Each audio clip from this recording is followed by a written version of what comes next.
Thank you, Mr. Blount, for being here. I think you mentioned this in your written testimony, but I'd just like to start here. What percentage approximately of all fuel on the East Coast of the United States is transported by your company's pipeline?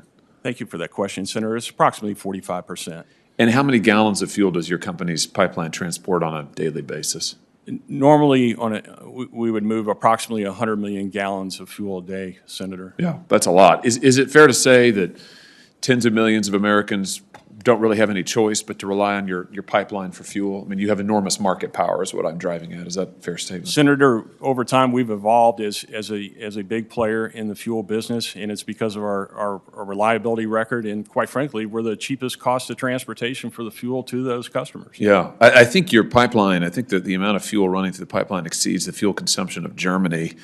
And if I'm not mistaken, the closure of your pipeline facilitated nearly or led to nearly 16,000 gas stations without fuel across the country, which is huge. I mean, you're huge, and consumers really rely on you, is my point. I'm curious as to, given your market power, given the reliance of consumers, given the sheer number of consumers you serve, why didn't you take up the Transportation Security Administration's offer to do a comprehensive cybersecurity review of the pipeline? Senator, thank you for asking that question. We indeed were in contact with them about setting that up. Obviously, COVID got in the way in the early days of that. We were getting ready to move at the end of the year into a new facility. So I think the conversation was that we want to do it. The VADAR program's a good program, but we will schedule that later on. We do have that scheduled at the end of July. So it was a COVID issue, basically, or it was a moving issue? You're moving to a new headquarters. I'm looking at the Washington Post article here that reports that the TSA had tried to schedule a voluntary in-depth cybersecurity review, but that Colonial just couldn't get it done. I mean, do you regret not doing that in retrospect?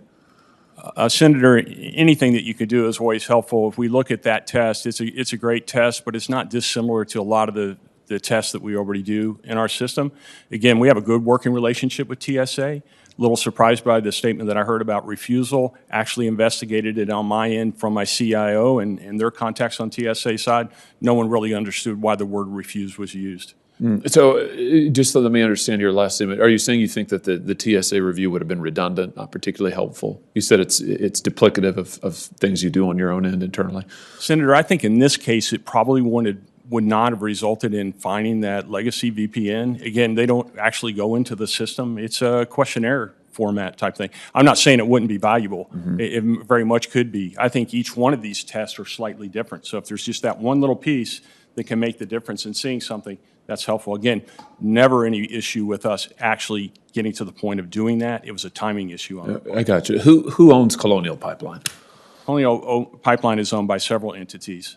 Including a division of Shell, Midstream, actually, Casa du Quebec, KKR, IFM, and Koch Industries. Got it. I'm asking that because it's been reported that over the last decade, Colonial has distributed, I'm looking at the article here from Bloomberg, Colonial has distributed almost all of your profits, sometimes more actually, in the form of dividends to your investors. In 2018, for instance, Colonial Pipeline paid $670 million to its owners, which actually exceeded your net income for that year. I mean, that's a pretty good return. What do you invest in cybersecurity every year?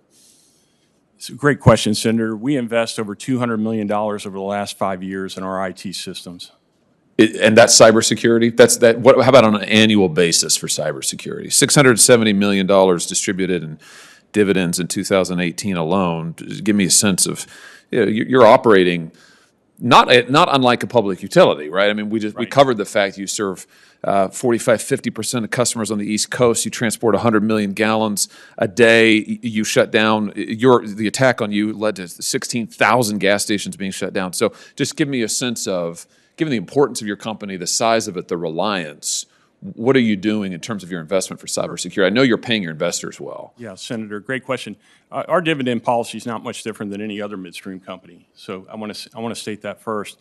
Our owners have never denied us any opportunity to spend what we need to spend in order to keep the pipeline safe and secure. Which is about what a year? Take the average, over $200 million in the last 5 years. Okay, I tell you what. Over $1.5 billion in system integrity every 5 years. Got it. I'd say we'll give you this as a question for the record so that we can get the actual, I know you don't have the number right in front of you, but we'll give you the question for the record and you can give us the exact number on an annual basis. I think that would be interesting to know. You talk about federal regulations in your testimony, and you said Congress should consider designating an official point of contact at a federal agency to better facilitate communication. It's an interesting idea.